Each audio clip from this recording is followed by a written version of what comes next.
In April 2001, a fiery clash between Manchester United and Manchester City became the stage for one of football's most infamous moments. He just tried to tackle me, and I got the free kick, but obviously he took that very hard.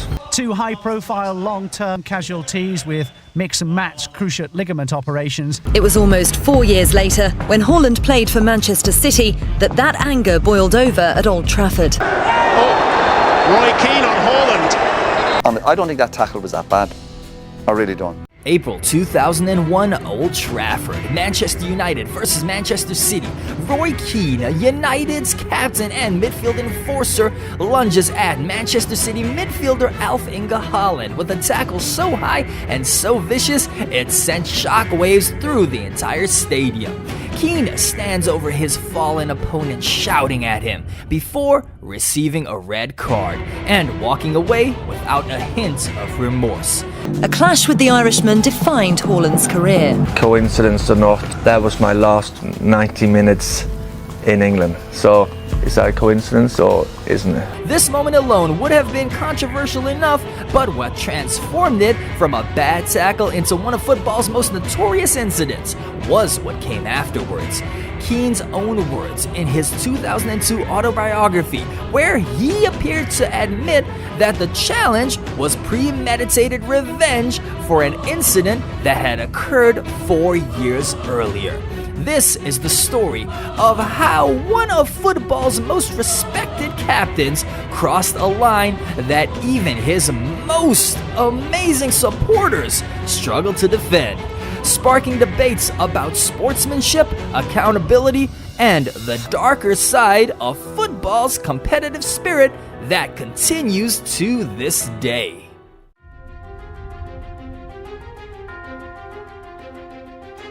To understand the Haaland incident, we need to go back to September of 1997. Leeds United versus Manchester United at Elland Road.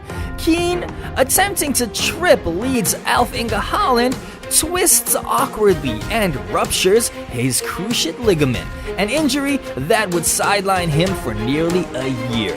As Keane lies in agony, Haaland stands over him, accusing him of faking his injury to avoid punishment for the attempted trip.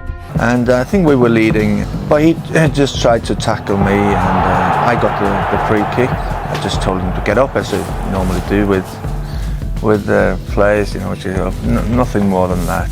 It's an accusation that, given the severity of Keane's actual injury, burns deeply into the Irishman's psyche. Fast forward to 2001, Haaland now plays for Manchester City. Keane has not forgotten about what happened 4 years earlier. What happened next becomes English football folklore, a moment of pure revenge, 4 years in the making.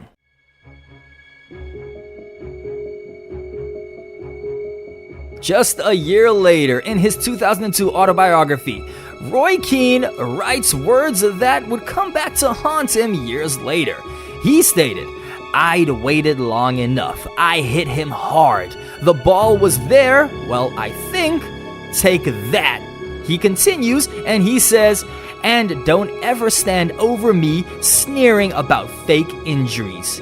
These words transform a bad tackle into something more sinister, an apparently premeditated act of revenge carried out 4 years after the original incident.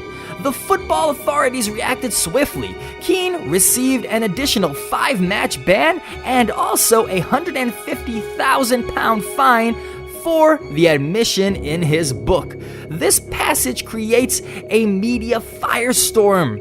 Debates rage about professional ethics, the limits of competitive aggression, and whether Roy Keane's actions constitute assault rather than a football infraction. Former players are divided, some understanding the code of retribution that exists within football, others condemning what they see as a premeditated attempt to injure a fellow professional. Someone hits you in the right leg, you can still twist your other leg and you can get injured, and that's probably what's happened. So I haven't played a full 90 minutes after.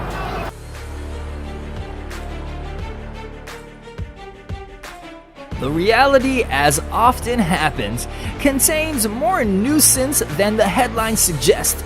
Roy Keane and his representatives would later claim the ghostwriter of the autobiography had dramatized his thoughts, that the tackle was hard but not intended to end Haaland's career.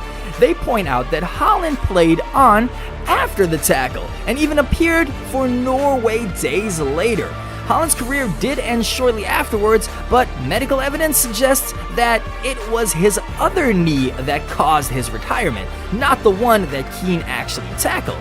This fact is often overlooked in retellings of the incident. Nevertheless, the damage to Keane's reputation was significant. For many, it confirmed the darkest perceptions of his character.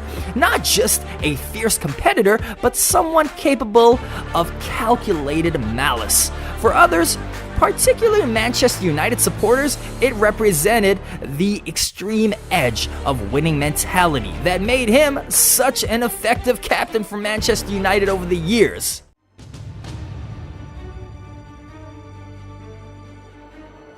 The Haaland incident has become inseparable from Roy Keane's legacy. Every discussion of his career, especially the dark side, has always come back to that exact moment. When people are talking about his leadership, his tactical intelligence, his trophy-laden success, being the captain of captains, eventually it all circles back to that tackle and those words in his autobiography. I was reading out the description of what was on the papers at the time. Yeah. And all looks back. You know when a player does a somersault? Yeah. But the damage is... It was knee high though, wasn't it? Yeah, but I was never going to injure him in that tackle. You can't injure a player with that type of tackle. As we know, if you play the game, you know when a fella's trying to injure a player. Well, obviously I tried to trip him, and again, players... He was stood over me when I'd done my cruciate, which was a bad injury, and he was saying some nasty things when I was injured. In subsequent years, Roy Keane has been more open to talking about the incident. While never actually offering a full apology, he has suggested that his words were poorly chosen, and that ending another player's career was never ever the intention. But the one thing that this incident has actually brought up is how we actually feel about players having ghost-written autobiographies when it's not exactly their words that is on the page. And on top of that it also brings up questions about the culture of revenge in the sport, and also where competitive edge ends and unsportsmanlike conduct begins. The Keane-Haaland incident remains one of football's most controversial moments. A collision not just of two players, but of competing values in sport. It raises uncomfortable questions about the line between competitive intensity and dangerous conduct, about accountability for one's actions, and about how we judge athletes whose win-at-all-costs mentality both inspires and also disturbs us. For Roy Keane himself, it became the most controversial chapter in his career, defined by intensity, uncompromising standards, and also, let's not forget, these are the same qualities that made him one of football's greatest ever captains. His memory, his sense of justice, and his refusal to ever back down manifested in their darkest form on that April afternoon at Old Trafford.